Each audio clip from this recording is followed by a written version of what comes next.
What's going on, everyone? Welcome back to a brand new video here on my YouTube channel. And for those of you that are new around here and don't know who I am, my name's Aaron. I create travel, photography and videography based content here on YouTube.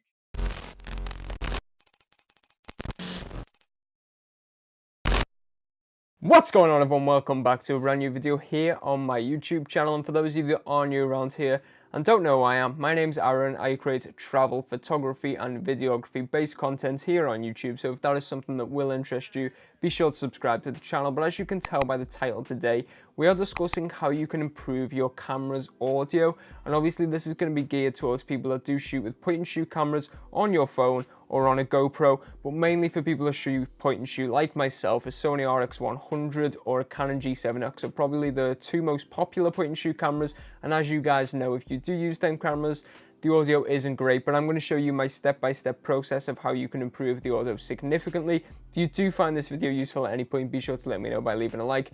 Put any comments or questions down below in the comment section and check out the linked playlist on screen right now, which is some related content.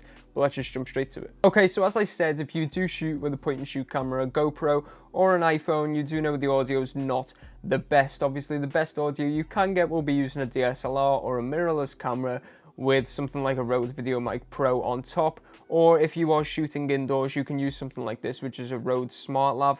But obviously for most people that vlog, you're going to be using something like a GoPro, a point and shoot like I'm using right now, or your phone, and you obviously don't have the option to plug in an external audio source, so obviously you just have to work with what the camera produces. And I'm going to show you my step-by-step process for improving both indoor and outdoor audio that these cameras produce, and we're just going to jump into that right now. Okay, so to do that, we're going to be using Premiere Pro and Adobe Audition, which obviously comes with the Adobe Creative Cloud membership, the bundle.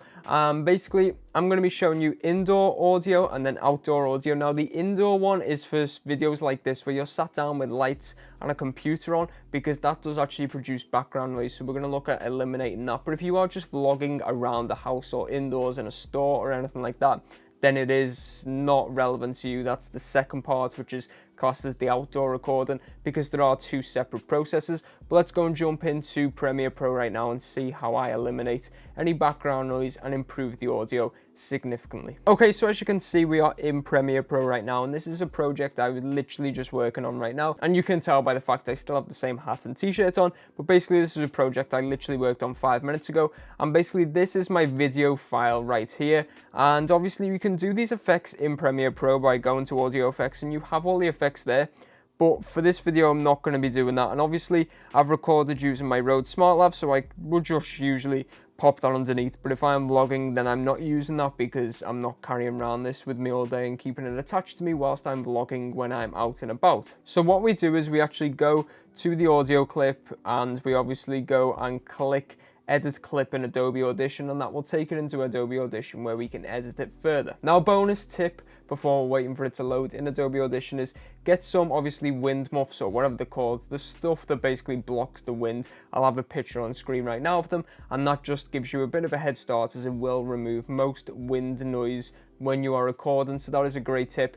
But Adobe Audition is loaded. Let's go and check that out. Okay, so we're in Adobe Audition. As you can see, this is pretty much the audio file, and there's 4 very easy steps that you can literally copy my settings if you want to. And as I said, this is the indoor recording, so we do actually have background noise from like my computer and stuff like that. So basically what you want to do is you first want to select a part of the clip. I recommend doing this at the start, just don't make any noise, and that is then literally the background noise that's being picked up. Obviously if you're speaking, then it's difficult to do this, so give a bit of, you know, even if it's just 5 seconds, something like that, where there's no speaking going on, and you can just simply capture the background noise. And then we go to effects, and we go down to noise reduction, and it's capture noise print, and that basically just captures that segment of audio, and that says, right, that's the background noise, that's the general, that's the standard noise in this whole audio file. And then you just click off that, you click the whole track itself and go back to noise reduction, and then go to noise reduction process. Now, these settings I find best for me when I'm vlogging in this type of scenario. You can actually change these settings, but basically if you move the noise reduction to 100%, it starts to sound very robotic like, and then obviously if you reduce it by a very high amount of gain, then it's just, it doesn't make it nice. So I do find this to be the sweet spot. But what I do is I tend to click play,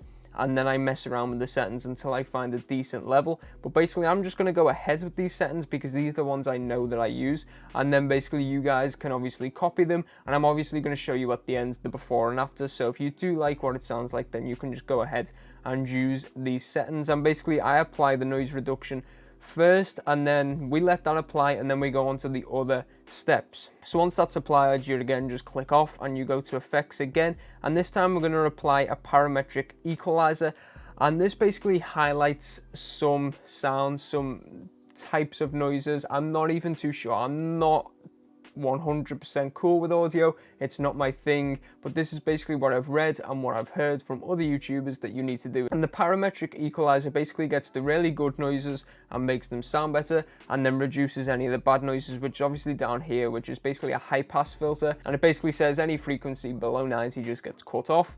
So obviously that's a great thing to do, and again you can just use these settings, and if you want to you can just click play and then play around with these settings, or presets are a great option to use. So if you do want to use presets, obviously there's a generic high and low pass filter, you can use them and just see what you feel like using. But again, you can copy these settings because these are the ones that work for me. Next we're going to apply a multi-band compressor, and I actually just go with default. I don't even know if it actually does much, but this is what I was told to do, and it basically just compresses all the audio, especially if you're vlogging, because you can go from very high moments, very high noise, to very low noise very quickly. So it just kind of evens it all out. And then the final effect that you want to do is actually go again to amplitude and compression and go to de-esser, and that basically gets rid of the S's, the P's, the M's, the types of noises that can kind of spike and create not very nice hearing. So you just go to that, and obviously if you're female you can go to female voice de-esser, and obviously if you're male you go to male voice de-esser, and you just simply apply that, and that is all of the steps applied. You basically just click save, it will save, and then you go back over to Premiere Pro, and you'll see in just a moment when we do actually click on Premiere Pro that it automatically updates. So we'll click on that and watch the audio file. There we go, it automatically updates, and I'm going to give you a before and after right now of that so you can see the changes that happen. What's going on, everyone? Welcome back to a brand new video here on my YouTube channel, and for those of you that are new around here and don't know who I am, my name's Aaron. I create travel, photography and videography based content here on YouTube, so if that is something that will interest you, be sure to subscribe to the channel. Okay, in terms of outdoor audio is the most simple, because when you are vlogging, people are expecting you to be outdoors, they're expecting you to be in the environment, and the environmental noises that go on right now, which you can probably hear, there's a dog outside barking. If I was vlogging outdoors, I wouldn't mind that. Obviously cars drive past, people want to hear these types of noises. If you're walking through a jungle, people probably want to hear the rain hitting the leaves. That's just what makes a vlog what it is. It gives life to your shot. So you do all the same steps apart from the first one. You do not do any noise reduction. Everything else can stay exactly the same, and it just makes your audio sound a bit better. But in terms of correcting the audio, all it was actually doing for the noise reduction was just getting rid of any background noise that you don't want. But when you're actually outside vlogging, that's what brings your vlog to life. So you do not want to get rid of that. Everything else is just about improving the quality. So you do the same 3 steps, which is EQ, multiband, compression and de-esser, but just miss out the noise reduction, and you'll get the best audio for your outdoor audio settings. And I'm going to show you a sample clip right now. The next station is West Kensington. This is a District Line train to Richmond.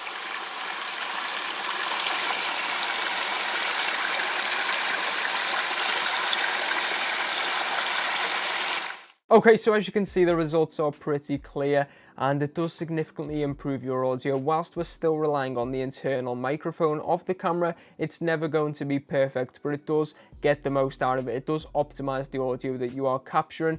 Obviously, the only way to get perfect audio is to buy an external microphone and plug it into a DSLR or mirrorless camera, but that is significantly expensive and not a viable option. So if you do have a point and shoot camera or a GoPro, this is the best way to optimize the audio and obviously get the most out of your camera, which was the whole point of this video. So if you did find this video useful, be sure to let me know by leaving a like, put any comments or questions down below in the comments section, and obviously be sure to subscribe to the YouTube channel. But thank you all for watching, guys. Till next time, goodbye.